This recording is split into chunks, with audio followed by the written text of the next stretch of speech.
Merhaba arkadaşlar, Aydu Mutfak kanalıma hoş geldiniz. Bugün sizlere daha önce tatmadığınız bir lezzetle geldim. Sizler de bu tarifi deneyin. Fındık lahmacunu bir de bu şekilde deneyin. Üzerine bol tereyağı ve toz Antep fıstığı ile süsleyip servis ederseniz inanın lezzetine doyamazsınız. Buyurun bu güzel tarifin yapımına geçelim.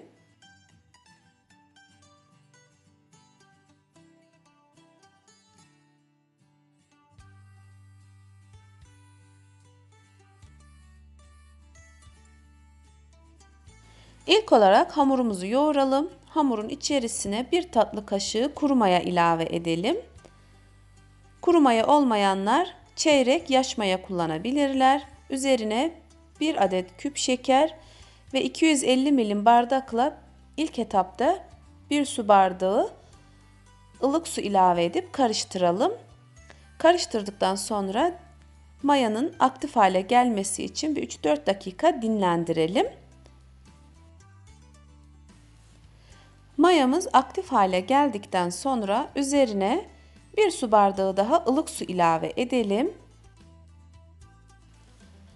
Ve sonra üzerine ilk etapta 4 su bardağı un ilave edelim. İlk başta 4 su bardağı un kullandım ve daha sonra yarım su bardağı daha un ilave ettim. Yani toplamda 4,5 su bardağı un kullandım. Unun üzerine de 2 tatlı kaşığı tuzu ilave edip yoğurmaya başlayalım.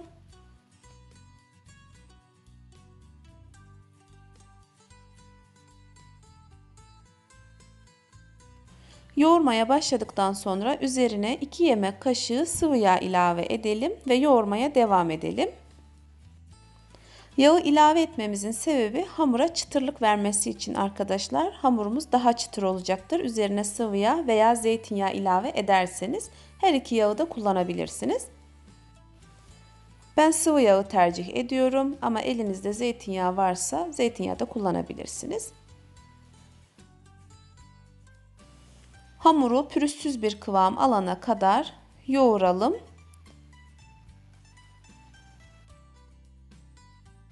Çok katı bir hamur olmasın arkadaşlar. Kulak memesi kıvamında bir hamur yoğuralım. Yoğrulan hamuru şöyle bir toparlayalım.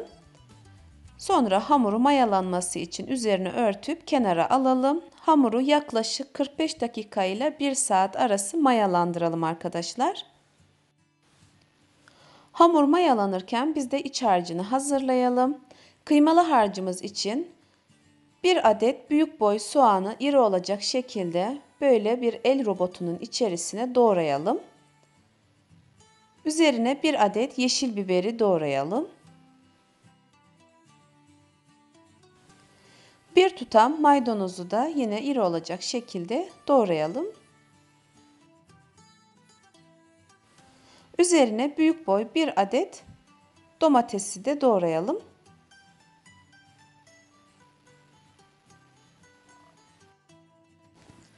Ve bütün malzemenin hepsini birlikte böyle el robotunda çekelim arkadaşlar. Çok fazla inceltmeyelim. Eğer elektrikli robotta çekecekseniz un haline getirmeyin, püre haline getirmeyin arkadaşlar. Sonra bu çekmiş olduğumuz malzemeyi kasenin içerisine alalım. Üzerine 200 milim orta yağlı dana kıyma ilave edelim.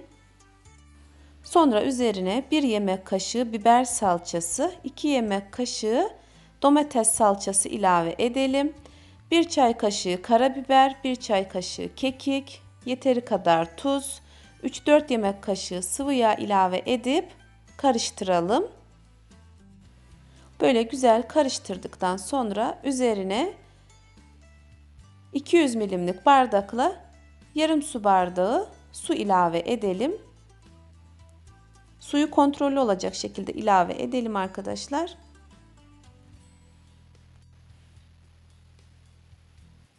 Sonra bu malzemeyi kenara alalım. Mayalanan hamurun üzerindeki poşetimizi çıkartalım, havasını alalım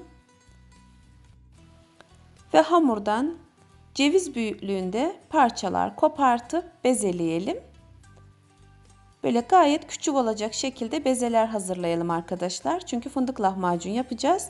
Eğer bezeleri büyük tutarsanız lahmacunlarınız da büyük olur. Gayet küçük bezeler hazırlayalım.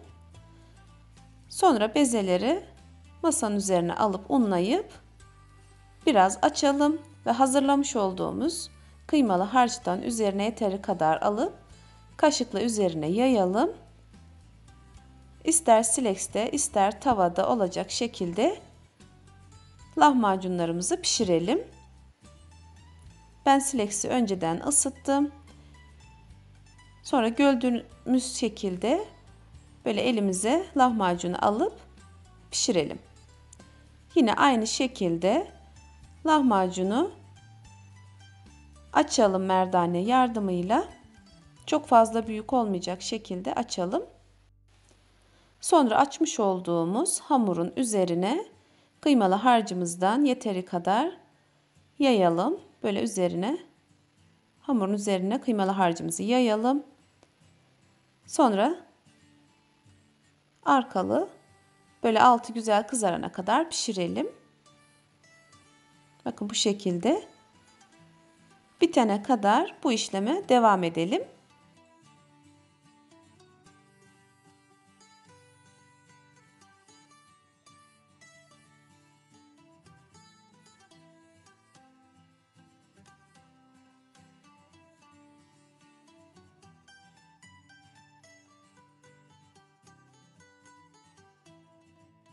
Üzerine dökmek için 2 yemek kaşığı tereyağını eritelim ve eritmiş olduğumuz tereyağını sıcak lahmacunların üzerine döküp hemen servis edelim. Böyle tereyağını döktükten sonra sıcak servis edelim arkadaşlar. Bekletmeyelim hiç. Yoksa tereyağı donar. Ve üzerine toz Antep fıstığı da bolca serpip servis edelim. Eğer daha önce bu şekilde denemediyseniz mutlaka deneyin arkadaşlar. Bu şekilde yaptığınızda lahmacunun ayrı bir lezzeti oluyor arkadaşlar. Tereyağı ve Antep fıstığı çok güzel bir lezzet katıyor. Bu şekilde bir deneyin derim. Tereyağlı, toz Antep fıstıklı fındık lahmacun tarifim servise hazır. Deneyecek olan arkadaşlara şimdiden kolay gelsin. Bugünlük benden bu kadar. Eğer videomu beğendiyseniz lütfen beğeniye basmayı ve abone olmayı unutmayın. Yeni tariflerimde görüşmek üzere. Hoşça kalın.